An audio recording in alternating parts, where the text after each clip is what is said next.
Let me make sure they're ready here. What would we do without all this technology, though? I know. We would have been lost. I'm still lost. Okay. It forces you, though. It forces you. I get my 4-year-old granddaughter down here. She'll fix it. I know, and they start swiping. They know what they're doing. Now she's 4 years old. Okay, we are going to start. They said they're all ready. So I just want to welcome my Facebook Live audience to Tuesday Evenings with Pastor Terry. Tonight, I'm excited. We have an awesome panel of guests. So I am continuing from last week, which we did Black Lives Matter. It was a mother and son perspective. And this week, we're going to bring on our panel.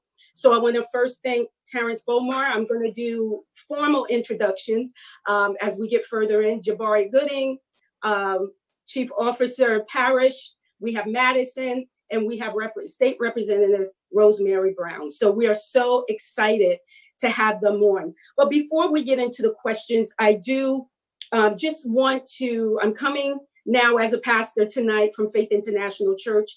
And we know that the church, even through the civil rights movement, have been the backbone of the community.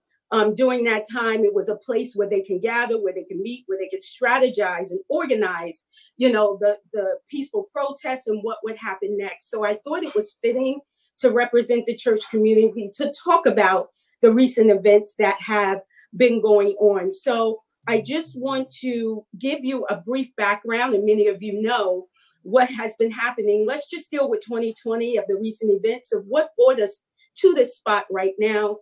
Many of you know Ahmaud Arbery, 25-year-old African-American male, was chased and gunned down while jogging through his own neighborhood, died on February 23rd of this year. Video footage showed what had happened on June 4th. The judge ruled there is enough evidence to proceed with a trial. So also Breonna Taylor, 26-year-old African-American female. Police have forced their way into her home. She was shot 8 times and died in her hallway. Protests for that had begun on May 21st. The FBI did issue a statement beginning an investigation. And last, also George Floyd, 46-year-old African-American male, murdered in police custody, handcuffed, laying chest down on the street. Officers knelt, his knee was on his neck, pleaded to breathe. George died from asphyxiation. The officer remained on George's neck for a total of 8 minutes and 46 seconds. So that brings us to our panel tonight, building the bridge to the community. So I want to now formally introduce our guests. First, State Representative Rosemary Brown represents Pennsylvania's 189th Legislative District, covering parts of Monroe and Pike counties. She's a member of the House of Appropriations, Education, Professional Licensure, and Transportation Committees, and also serves as a Deputy Whip for the House. Jabari Gooding. Jabari Gooding is a young man of God, and he also is a member of Faith International Church, currently enrolled at East Stroudsburg University. He's co-leader of FIC's Male Praise Dance Group, R116. He's also made an appearance on World of Dance. Jabari is dedicated member of the Monroe County Youth Council of the NAACP. We have Terrance Bomar, who is a graduate of East Stroudsburg North High School, currently serves as the assistant principal at East Stroudsburg High School South within the East Stroudsburg Area School District. He is married with 4 children. He has an extensive basketball coaching background. Also proud member of the NAACP since 2017. Chief William Parrish, Stroud Area Region Police Department Chief of Police. William Parrish grew up in Monroe County and graduated from Stroudsburg High School in 1974. After graduation, he enlisted in the U.S. Army and served for 6 years with the military police. 2012, he was promoted to Chief of Police.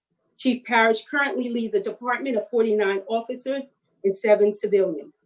He strongly believes that the police have a responsibility to work closely with the community leaders of Monroe County to improve the quality of life for residents by identifying underlying community issues and concerns which lead to crime, so he can help develop solutions to prevent crime.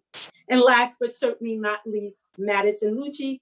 Madison is a 17-year-old college student currently attending Harrisburg Area Community College, where she is also employed as the VLSAC Communication Chair.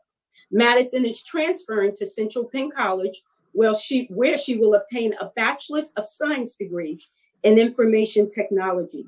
She is proud to be a member of the Monroe County NAACP Youth Council and to have served in the capacity of chapter secretary. So you see tonight, we have a wealth of knowledge and information and expertise. So I want to get right to the questions and so that you can engage with us tonight.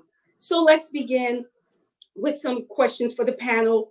But before I begin, I just want to know, I want to go down the line from each one of you. Some we already know.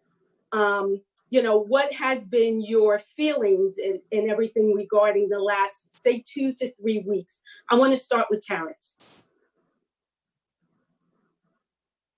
Well, I have to say that it's been kind of an interesting feeling for me. There's a mixture of emotions.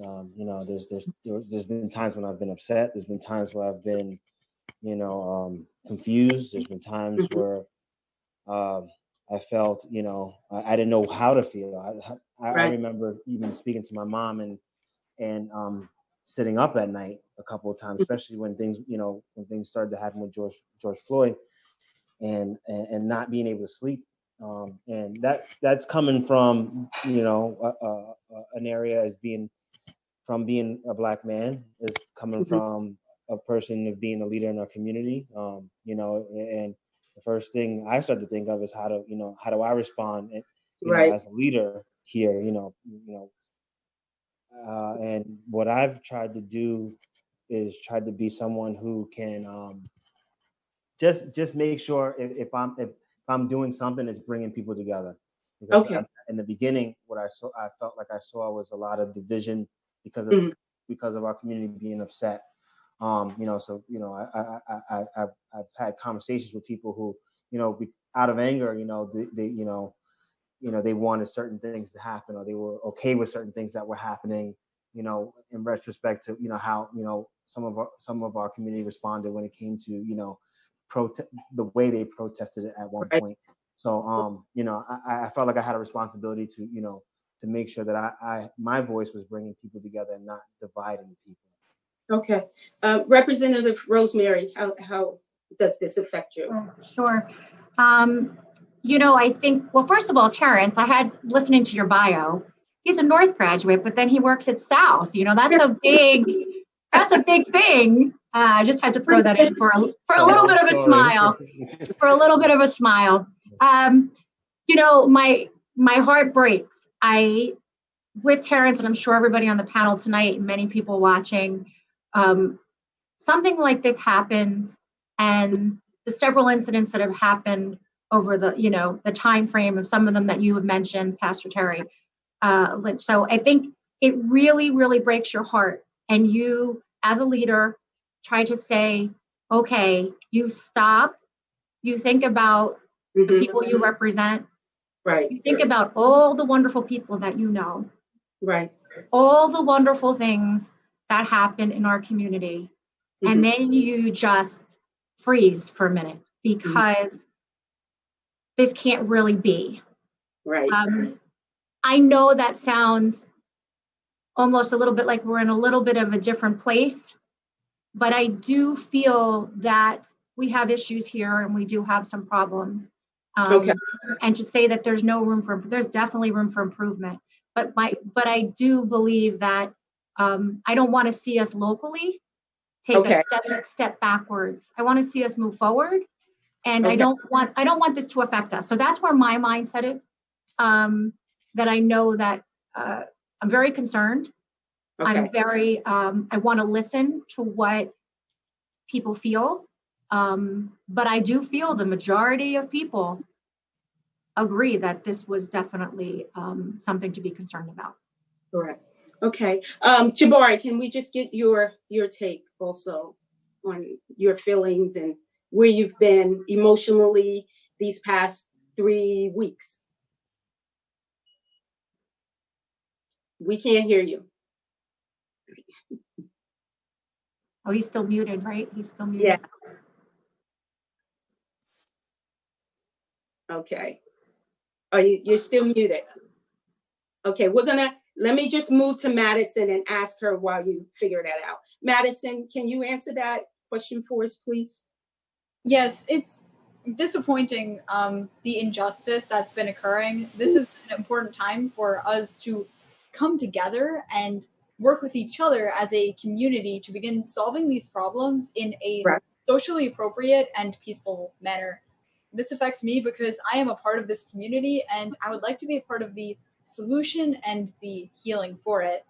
The different cultures need to start seeing each other as equals and to start working together to make positive change, because as long as we see African Americans disproportionately being singled out for punitive actions by law enforcement officers, then that sets a bad example for the rest of the community. And unfortunately, it will send the erroneous message that African Americans are not deserving of equal treatment. Okay. This all goes back to qualified immunity, which needs to be abolished. More young people need to learn about what qualified immunity is and why it needs to be abolished so that the injustice in the Black community will not continue with impunity. Thank you. Thank you. Jabari, did you get unmuted? Can we hear you? Still, we can't hear you. Okay. Chief Parish, let's hear from you real quick. And slight correction. I need to make a correction. I retired as the chief of police at Stroud Area Regional, and now the chief of police at East Stroudsburg University. And Chief Jen Lyon would have my head, being the first female police chief in this county. Okay, give her my apologies. I will. My strongest emotion is guilt. I have great pride in being a police officer, of being the over 1 million law enforcement officers in this country who love to brag about the ones that are running into danger while everyone is running out. Right. I love being looked at for kids whenever you're walking down the street and pointing, as a role model. And we've lost it as a profession. No longer are we granted that blanket. I'm not going to use the word immunity. Come up with a blanket, appraisal of that's the guy that's going to come. If you ever need help, you dial 911 and that man will come save you. Now we have people of color afraid to dial 911. Right. They don't know what's going to happen when the cops come. And the incident in Central Park where someone was actually calling the police to use them as a force.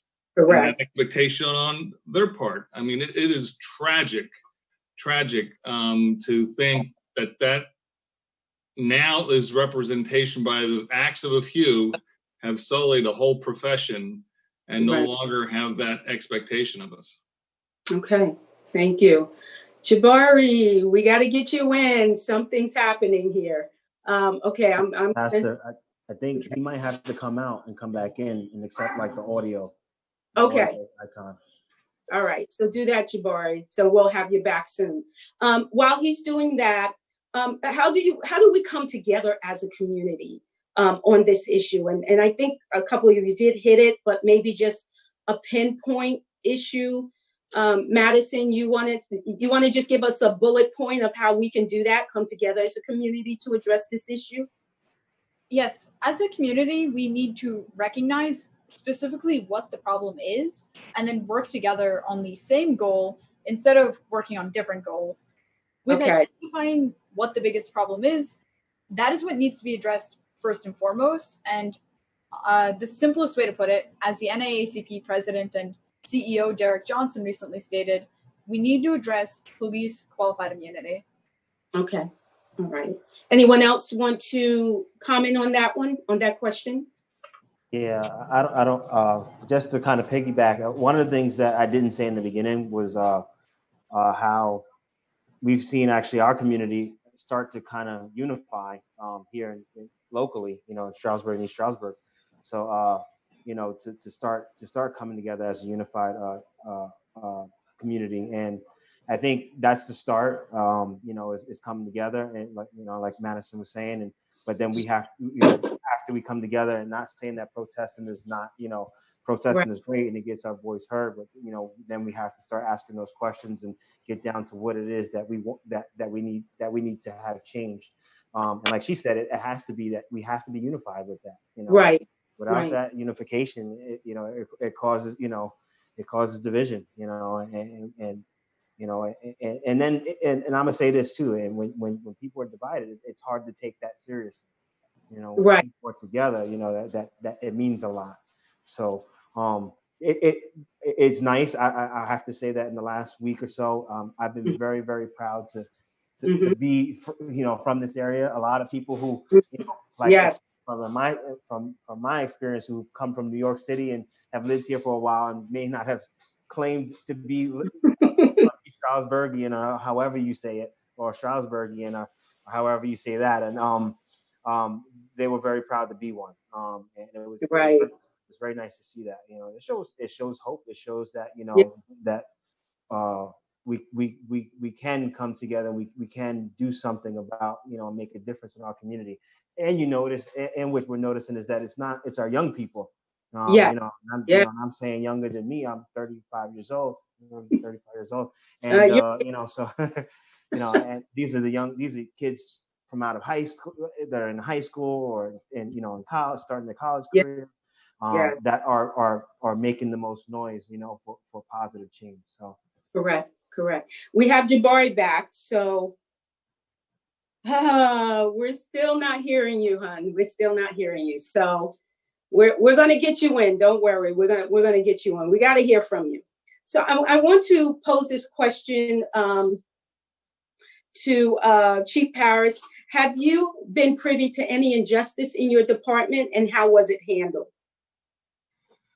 Nothing of the magnitude that we're seeing on national television.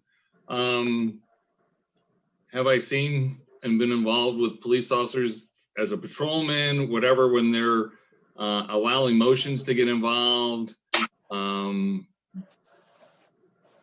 Have conflicts on how they should handle, maybe take things personally? Yes, we're human. Sure. One thing I think we have an advantage in this area, being a basically rural area, is I don't think we would face the issues that you do in the bigger city police departments when it comes to a young officer knowing what's right and standing up for what's right. Okay. Or trying to stand up for what's right and not being allowed to by the senior leadership, the road leadership, not the senior leaders, but the supervisors on the road. Where here in this county, I don't think any officer would have a problem grabbing hold of another and pulling them away, saying, you're wrong here, and there would be no long-term consequences. But there has to be consequences for any acts. I always tell our students here at ESU that I need to hear their complaints. When I go to student group and tell them what I plan and the department's philosophy is that we're going to do for them, if I don't hear any complaints, I'm going to assume that's exactly what we're doing.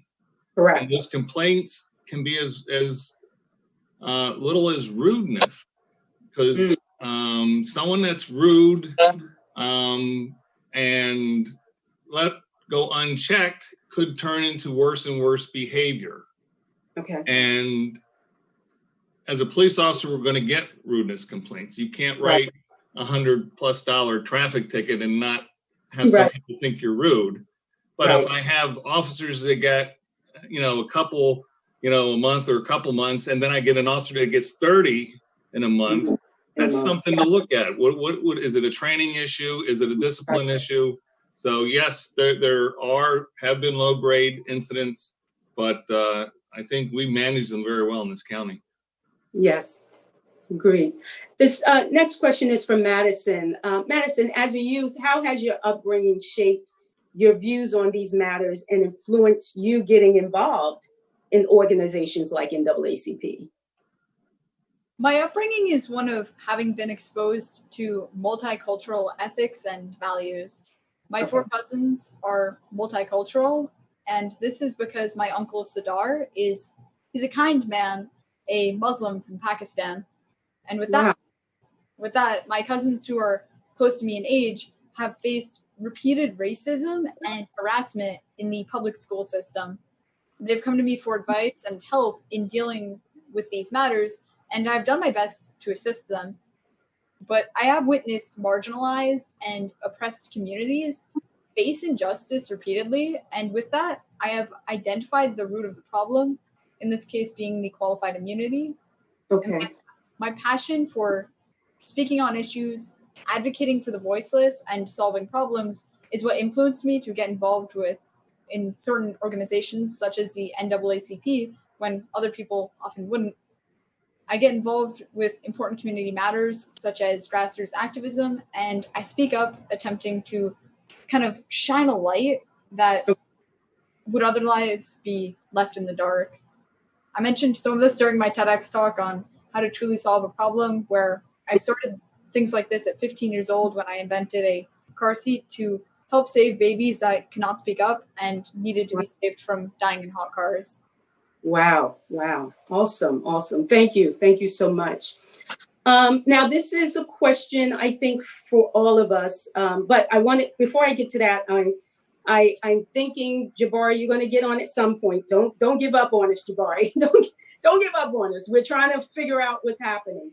I think I got There it. you go. There you go. So the next question is for Jabari. So Jabari, I know you've been listening in intently. I want to ask you, what do you think it'll take for us to start seeing justice and equality? What it'll take for us to start seeing justice and equality? Personally, I think it may be a difficult step because we're all in a interesting position that we're all not used to. But I think having both parties come together and come up with a solution as one instead of one or the other would definitely be a big step for everybody. Okay. Even with community things or just certain events or something that we can all do together and push forth to something that can move us forward instead of stand still. Okay, thank you. Representative Rosemary, what do you see legislation maybe possibly looking like in the future in regards to this? So there is a lot of talk right now, especially over the last few days, there's about 19 pieces of legislation that were introduced about, I think, the end of May. Some of them maybe a little bit earlier. But there has been conversations, in the past. But I think now, as Jabbar said, which I think is a really great thing, is both sides are looking at these pieces of legislation and saying, okay, where can we come together? And you do have to keep the politics out of it, because I always say there's always going to be politics. We all know that. Right. But you really have to do your best to minimize it, or you lose productivity. And when you talk about, truly solving a problem, as Madison said, that is really a tremendous comment.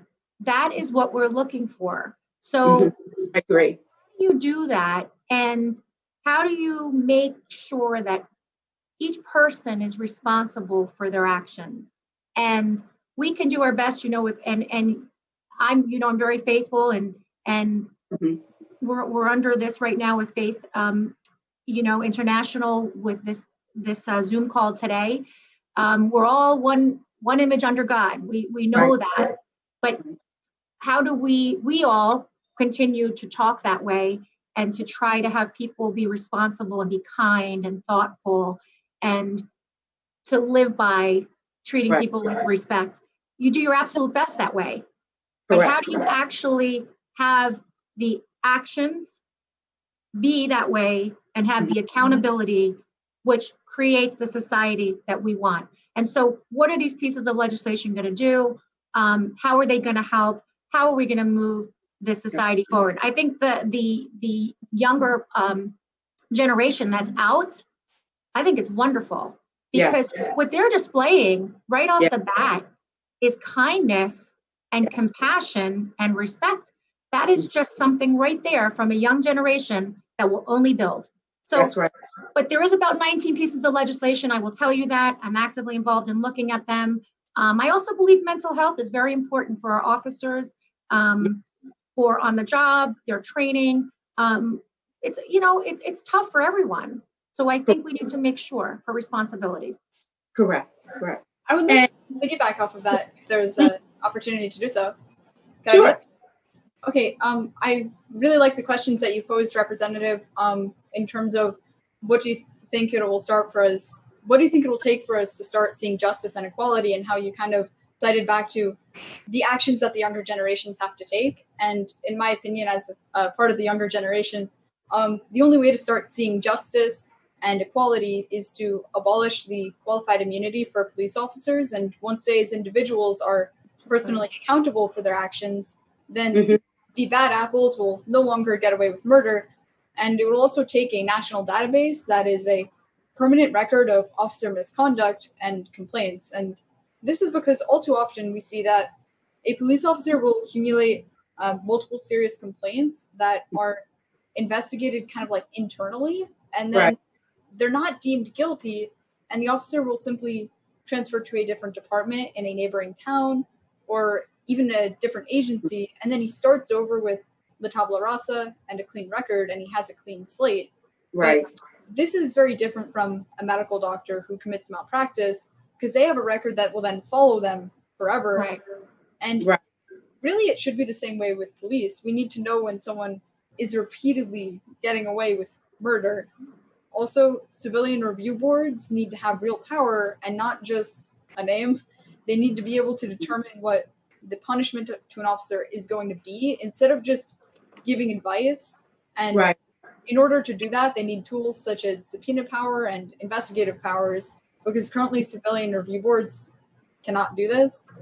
And then in terms of justice, on that can be implemented through implementing restorative justice. It's the only way that we would see it, and it could be served on a community level by the community and for the community. I would like to see justice being returned to the community, based and not being moved from the municipal to the state to the federal to the United Nations. This is because every time we take it up a notch to a higher authority, we end up with people in charge who are not in our community, and then they don't understand us and our individual needs. So we're often told that the answer is to give our problem to a higher authority, such as the United Nations. However, the United Nations is made up of people from other countries, including communist countries, that do not understand our constitution or our individual needs as a multicultural community. So we've seen major problems as a result of the one-size-fits-all solutions, and what we need is custom-tailored solutions for our community, from our community, and that would come from restorative justice.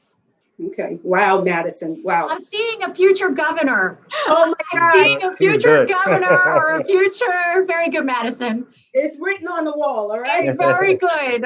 Very good. Just to stay on that, I wanted to get Chief Parrish, opinion on that also. Like, what do you see where this is going also? Yeah. 2 points I'd like to hit is, number one,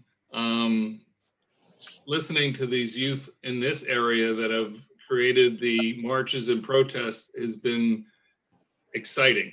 Yes. To hear their concept and their drive to keep it peaceful, but to be heard, not to be afraid to challenge those that have the positions and authority to accomplish what they want to accomplish. But I also want to challenge them, and somehow we need to somehow harness them, because every time there's a crisis, there's an outcry. Right. But the farther from that crisis, the quieter that outcry gets. And we lack the sustainability a lot of times in keeping this forward momentum. And that's somehow what we have to capture. And I think the youth is the way to capture it. They're young enough and involved enough to keep that enthusiasm, to sustain it through, to get real core legislation to change the whole criminal justice system. My second point is I want to disagree with Madison on one point about the qualified immunity. The qualified immunity only protects an officer from being sued. If an officer is if we're not allowing them to be sued, that means the act that we would be suing them for has already occurred. Now we're trying to get some sort of justice or back after the fact. And suing a police officer, if he were to lose everything he has, which is pittance compared to holding the police department accountable. That's really where the qualified immunity goes, is to the police department and the municipality or the government entity that backs them financially. And so that's where the lawsuits go. And again, that's post-event. Somehow we need to have, and I don't know what the answer is, but we need to have consequences sooner, quicker, and really something that's going to curtail those bad officers. Right. I mean, 8 minutes and 46 seconds is a long time. Yes. Unbelievable long. I'm going to respectfully disagree on that point, and that I would like to explain a little bit what I mean with the qualified immunity is that officers are shielded from liability with this. And what happened here is that the Supreme Court invented qualified immunity back in 1967, and they were describing it as a modest exception for public officials who had acted in good faith and believed that their conduct was authorized by the law. So I can see why you're mentioning that. That was the intention. It was intended to be just a modest exception for public officials who acted in good faith and believed that their conduct was authorized by law. But then 15 years later, in the Harlow v. Fitzgerald case, the court drastically expanded that defense. And even officials who violate people's rights maliciously will be immune unless the victim can show that his or her right was clearly established in a previous citing of a judicial case. Since the Harlow decision, the court has made it exceedingly difficult for victims to satisfy this standard. To show that the law is clearly established, the court has said that a victim must point to a previously decided case that involves the same specific context and particular conduct. Unless the victim can point to a judicial decision that happened to involve the same context and conduct, then the officer will be shielded from liability. And this is why we should abolish qualified immunity and instead implement restorative justice so that justice can be brought back to our nation.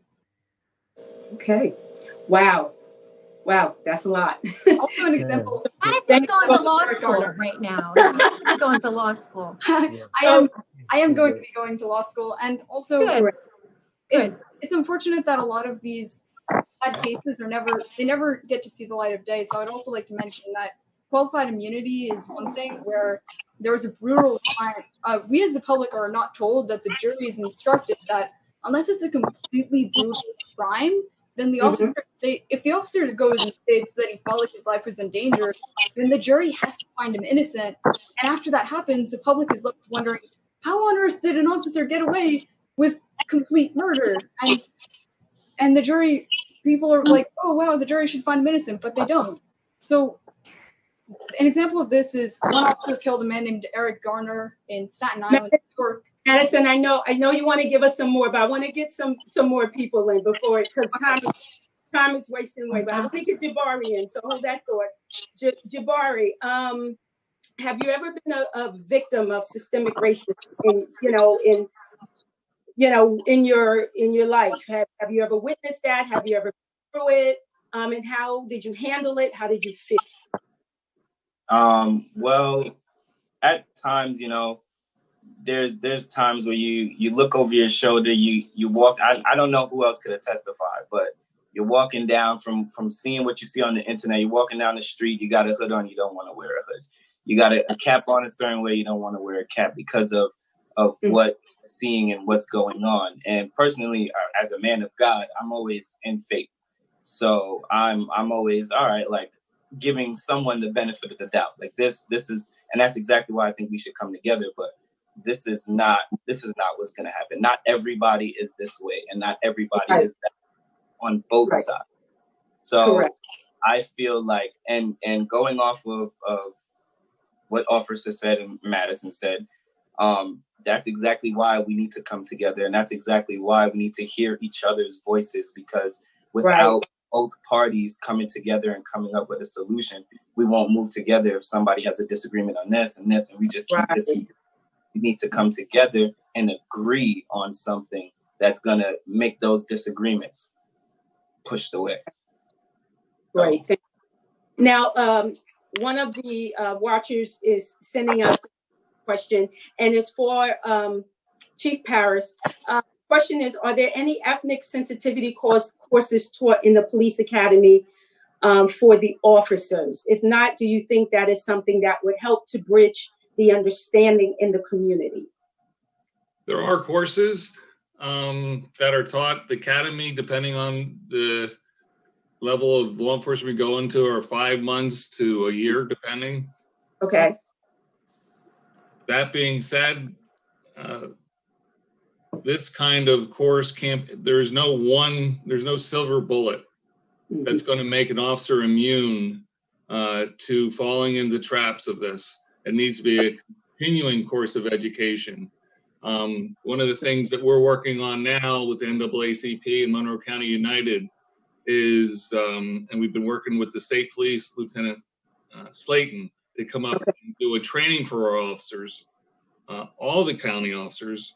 But what we're also looking to is inviting the public in, including our students and staff, into the training to see what the officers are being taught, so they have more faith in what we're being taught and participate in that and exchange those viewpoints. You know, I can only imagine, I can't really know what it feels like to be an African-American male at 10 o'clock at night when those red and blue lights come on behind me. Right. I know what it does for me, and I'm a police officer. I don't know what it does for an African-American male. And that's got to be frightening. Okay, thank you. Terrance, I want to ask you more regarding the school system of how this will continue to be addressed and things to that nature. That was it. All right. Can I talk about some of the other things real quick? Sure. Go right ahead. Just to assist Madison and Chief Parrish. As far when it comes to what we can do to make things better going forward, just not even just from the legal stance, but just like Chief Parrish said, is probably also trying to bridge the gap, hold opportunities where the officers are exposed to the community or community gatherings, while they maybe with them not always having to be in uniform, but so people can see them as they are, or maybe in uniform, but having experiences where the community are not just seeing them do their job of pulling people over, or traffic stops and stuff like that. I think that's a plus. Them being present, at things. You see in the city where they have the PAL leagues, and where they bring police together with kids, and they do like sporting events, stuff like that. Ways to bridge the gap that way. Law is important, but I think sometimes like you said, it's an education thing of understanding. I'm gonna transition into what you were asking me for when it comes to the education system. The biggest thing we need to do, and I'm a big advocate at East Stroudsburg School District for pushing this, is really educate our teachers on how to respond, how to have that uncomfortable conversation with our students, and really being able to be an outlet, like I said, be responsible, you understand that you're a leader in the community, and we kind of have a responsibility to bring people together, as we do, in our everyday job. What happens, what I found, is, and I've spoken to a couple of teachers about that, who've come to me and asked me questions about, Black Lives Matter, and why is this the way this is, and how do I deal with the N word, and class. I think, it comes down to training. It comes down to, and what I think what happens too is that and I can't speak for everybody. And I said, Right. I think some teachers, what happens, if they're not, African American or Spanish, or, if they're white and they may not understand. And some of them say they openly don't understand. Right. What happens is that, they get, that experience of diversity gets tied into their job. And when they leave their job, they don't deal with it anymore. So it's a job experience, not a life experience. And when we start making it more of a life experience, Right. so it's not something that you only deal with at your job, you know what I mean? It becomes a way of life, of, diversity becomes a way of life. I think, and we start opening it up to that type of approach and that type of, mentality, so you start seeing, you start seeing you start understanding, and some things, are opening your eyes to some things that now the media is showing us that maybe you Right. didn't see before. You didn't realize what's going on, because I get a lot of that too. I didn't realize it was that bad. Right. This didn't just happen 2 weeks ago. You know what I'm saying? So it's that. So from a school standpoint, I had an opportunity to see Pocono Mountain School District did an awesome training for their staff. Last year, I had a chance to see it through the NAACP because they helped back it. And we've been trying to, we're in the process of getting something together. We just actually, I was just told today that our school district at East Stroudsburg signed something with the United Way to get some training done for our staff, so that we can have that conversation and get a better understanding of our students. Okay, great. Thank you. Thank you so much, Terrance. Now, the next question is for all of us. I'm going to chime in. It says, what are we willing to do personally to make a change?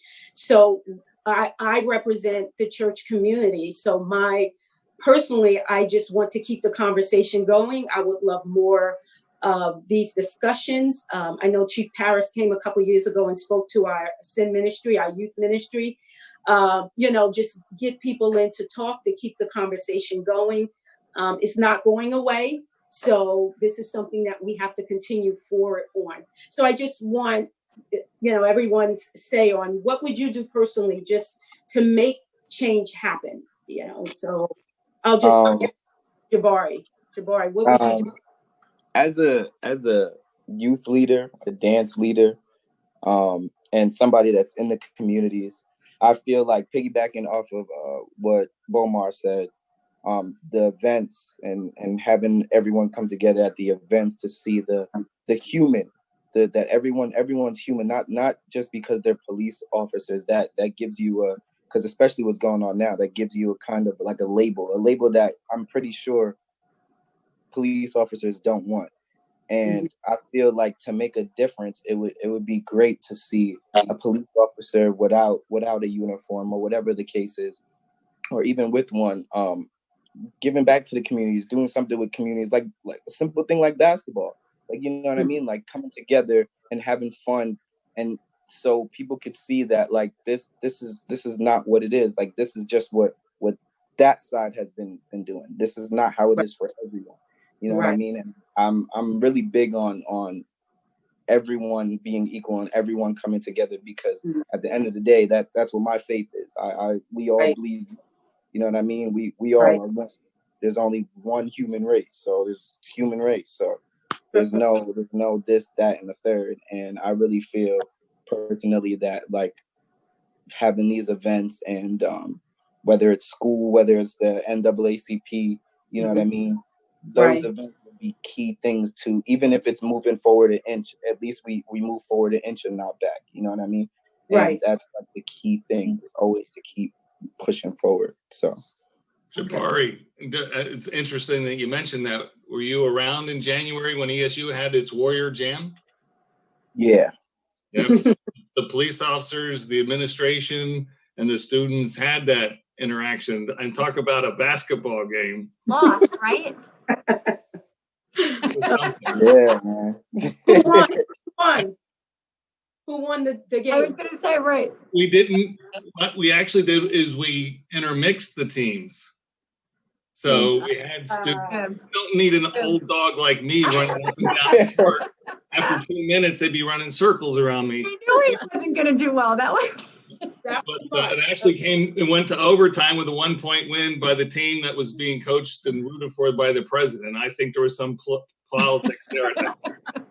Fixed. But one of the other things that I have done and want to continue to do, and it's been a great experience, is with Monroe County United, we've gotten officers from the different police departments, and we go to the high schools. We haven't made it into East Stroudsburg yet, but we've been to Pocono Mountain, Pleasant Valley, and Stroudsburg, and we do a role play. They have usually a junior senior assembly where we go and do a role play on a simulated traffic stop. One of the more should be mundane duties of a police officer, and one of the more common interactions that we may have with the general public, especially young drivers that aren't as experienced and maybe not as adept at maintaining those traffic violations. So we do that, but it's going to generate, and based on what we see on traffic stops on television, it is going to generate and does generate a lot of hard questions. And we know that. So by talking about what we're thinking about going through the traffic stop, and then having the students ask us questions and engage in conversation and question why we did this or everything like that, so that we can have, like Terrance said, that difficult conversation. No one wants to go up and say, explain why an officer ends up kneeling on someone's neck for 8 minutes and 46 seconds. I don't know what I'm going to say when I get asked that in a thing, but at least start answering those tough questions, be accountable for our profession as much as we can in order to start breaking down some of these barriers and building the relationships. That's great. Anyone else want to respond to that question? Of course, I'll say something. Well, representative. Yeah. Okay. I'm sorry, Madison. I'll try to be quick. Of course, my role is a lot in legislation and anything we can do in the law to help make some improvements. So we're actively going to be looking at that. But I've always said that, even all the laws cannot make everything perfect. Correct. And so I do believe very strongly, even in my position, that there's a very big role to play in bringing people together and connecting people, ensuring that my speak and my examples and my wording and my concerns for everybody are brought together. I am actually trying to pull together what I think will be a continual effort for different age groups. Always have been someone about working groups, where it's small working groups. I feel they're the most productive at times. Right. And putting down the phones, putting down the cameras, putting down the social media, putting it aside, and in a room together where if you say something or I say something and it's disturbing to someone, they can say, well, you know what I heard this, and I heard this, where it's productive and it can lead to, well, what do we do? Like, why do you feel that way? And what made you feel that way? What occurred? What can we effectuate and change? And I think everything starts at home and it builds up. If everyone starts within their home area, we have wonderful home areas building, and then before you know it, you have the state, and then before you know it, you have the country, and then before you know it, you have the world. And so I feel very strong working groups, like I said, without any sort of gotcha moments, and moments that are building to make productive changes and enhancements. And then on top of that, there's many more other things that I do, but I am very much open to continuing. But I want it to be action oriented. I don't always want to just have the conversation always needs to stay open, no matter what subject. So that's a great thing, but we need to see, we need to take steps, and what are those going to be? So I'm here if anybody needs me, and I thank you all because I'm listening very much to what you're saying, and it's very helpful. Madison, you want to just give us your thoughts. Yes, personally, I will continue working with my community and the NAACP Youth Council. Once different cultures start to work together, then we will see an increase in understanding and cooperative action across racial lines. I agree with you, Jabbar. The different cultures need to start seeing each other as equals and start working together to make positive change. I want to not only be the voice of reason, but also a change agent. I will do this by running for political office, initially as a Pennsylvania state representative, in order to have justice restored. And I hope that my community, this community, will back me and support me in this endeavor that I'm doing for us. I have extensive experience in legislation, working with my community and advocating for others, as I've worked closely with Senator Kitty Muth, Senator Mario Scavello, when I authored Pennsylvania state legislation, being Senate Bill 791. And I've met many other legislators, including the Lieutenant Governor John Fetterman and U.S. Representative Matt Cartwright. So I'm taking steps to restore the justice. Awesome. Great. So we have about 5 minutes. A question was also passed to me, and this can be for anyone who wants to answer. It says, do you believe that nurture, how someone is raised and thought, plays a part? And should lack of knowledge be an excuse when it comes to discrimination, racism, and prejudice? So if someone wants to... I believe you're not born with racism. There's no such thing as being born with racism. It's either something you experience, something you're taught, or something that when you get older, you just, whatever the case is, but you're not born with racism. If you look at someone as an equal, or look at someone as a friend, or whatever the case is, you're not thinking, oh, I'm this, that, or the third about the person. I personally feel like there's no way, like there's no way that it's either taught or it's the way you're raised, like the way, whatever said, you start in your house. Everything starts in your house. You're brought up in your house. You know what I mean? Your rules you learn, everything you learn is in your house. Even when you have schoolwork in school, where do you go to do homework? In your house. You know what I mean? So I feel like everything starts at home, and everything starts within that person. And everybody has a choice. You know what I mean? Everybody has a choice to do the right thing or the wrong thing. And you just I have to pray for people to do the right choice and make the right decisions, and want better for not just Black people, but everything, every situation. Correct. So I push forward for that. And yes, I will back Madison. You know what I mean? You sound like you're going in the right direction for everybody and the youth. And I actually started a movement called the A Better Way movement. And it's something I'm filming, and I just want to get everybody together and show that we can be stronger and things can be better together.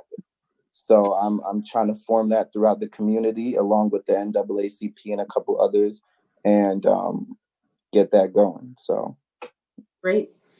Anyone else want to piggyback on that question? Yeah, I'm gonna have to jump off, but I do want to thank you, and Thank you. I will add to that. I do believe, unfortunately, we're all not, we don't start off on all equal ground, depending on our home life. And that comes from, all different levels. And that can put a real stress on how people act as they mature. But again, we have to do our best to try to, when we see that, to address it, and to respectfully have that conversation and try to help lead somebody into a new direction. Not always easy when someone has something that they're raised with, but we have to continually push and continually work with that.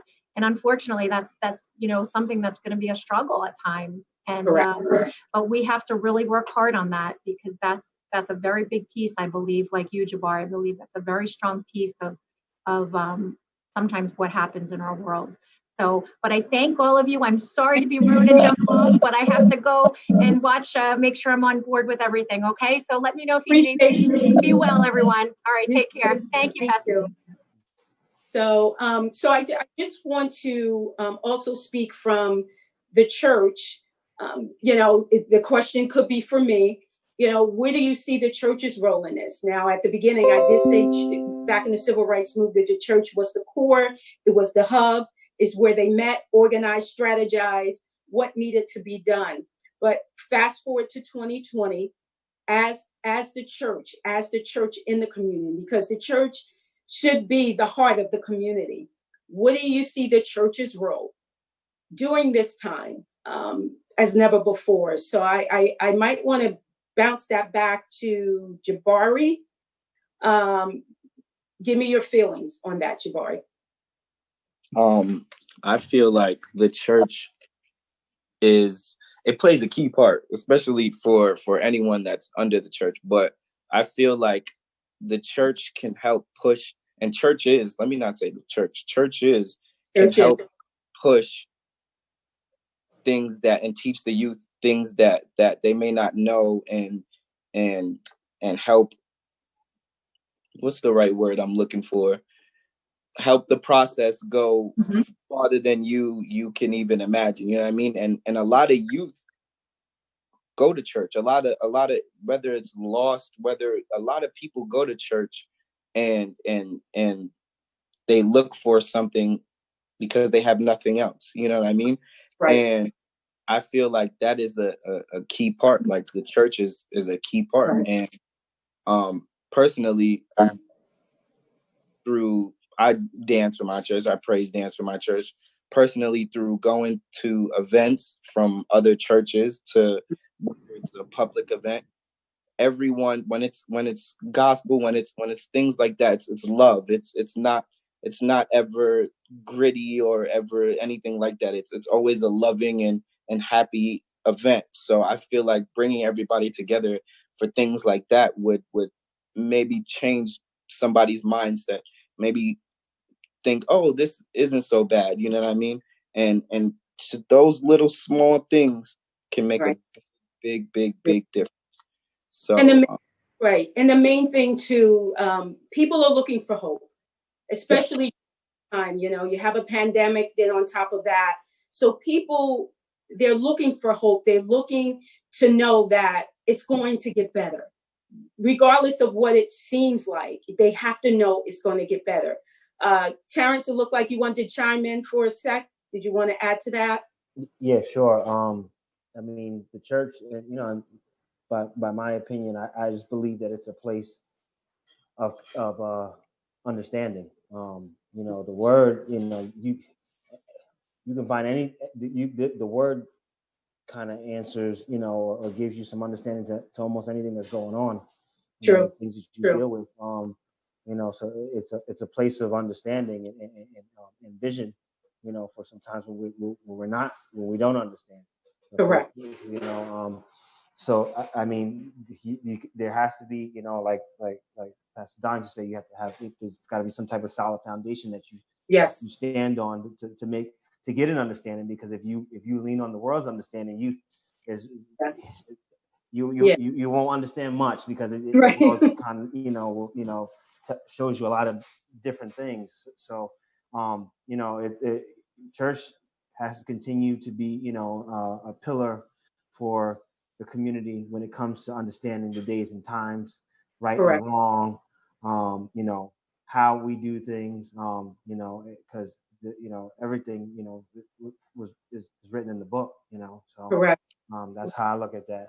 Just to go back to that, I didn't really get a chance to talk about the other question, but I was just going to say, what I find is that some people are there's a difference between being ignorant to something and negligent. Sometimes we don't know. There might be a chance that we don't know something, but the problem is when we know something's going on and we don't make a difference, that becomes a bigger problem. You know what I mean? So education is a key to that. Is correct. Continue to educate people on on things, and don't let it die down. We don't let these things become a fad. That over these next couple of weeks, and we use that to move forward and not stand still. I appreciate that. One last before we chime off, Officer Parrish, any last words that you would like to share with us before we end? I just like to reiterate the majority of the police officers in this country do act and uphold the standards that are expected of us. I mean, there are officers, a lot of officers that have died in the COVID crisis by responding and trying to get care to those people that really, Yes. But that does not lessen the pain that is felt, especially from Minneapolis and that murder. Yes, I agree. Thank you. Matt, Can one word from you before we sign off. Yes, one last, we're talking about the church. I think that basically in the church, the synagogue, or the mosque, if people have, ultimately it boils down to, if people have God in their heart, it would be impossible to cause any injury to a brother or a sister. Okay, thank you. Okay, so I just want to again thank you for your time. The conversation will never stop, but like Representative Rosemary said, with conversation comes action. So we're looking forward to continuing not only conversation, but acting on what we do. We know the word of God says faith without works is dead. So we have to do the work to get the process moving. So I want to thank those who have joined us Facebook Live. Those of you in the audience, thank you so much. Chief Officer Parish, thank you. Terrance Bomar, thank you. Jabari Gooding, Madison Moochie, and of course, Representative Rosemary Brown. Thank you again from the bottom of our heart for taking the time out to spend with us. So God bless you. Have a great rest of your evening. We'll be in touch. Thank you. Very good. God bless.